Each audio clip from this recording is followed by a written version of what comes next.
to get deals under contract in your immediate market, this formula is going to put you head and shoulders above what everybody else is doing.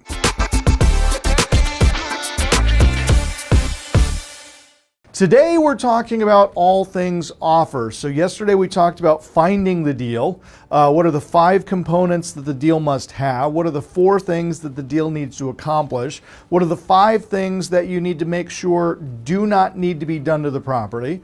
We also talked about the formulas for both a retail deal and a wholesale deal. And today I'm going to show you how to write those offers. We also researched using our technology. We found some deals. I have one here that we're going to continue from yesterday to today. I'm going to make an outbound call to that homeowner of that property and see if she might be interested in selling. Our software technology says that she just might be. So we'll be making a live call a little bit later in our session today. And then we're going to be writing offers on some of these deals. So that's what we have in store, a lot going on. So as we talk about the offer, because your rehab is small and your holding time is reduced, your overhead should be reduced, meaning you can offer more for the property, putting you ahead of other investors. So I want you guys to write down this formula for the maximum allowable offer on a wholesale deal. Now remember, the advantage of wholetailing, we're only chasing 90% of fair market value, so we don't need to get the big final value. So if it's a $500,000 house and we could retail it at $500,000, we're going to sell it at $450,000.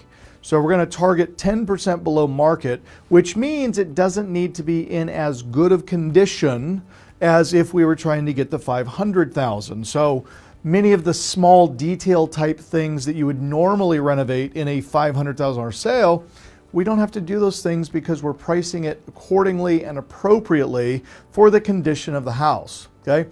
Because of this, we can offer more of the ARV value, and you have a much greater probability of getting offers accepted, because where any other investor, all of your competitors in your market, where they're offering based on the retail formula, which is ARV times 70% minus rehab, you're going to be able to offer more. So for those of you that have been struggling to get deals under contract in your immediate market, this formula is going to put you head and shoulders above what everybody else is doing.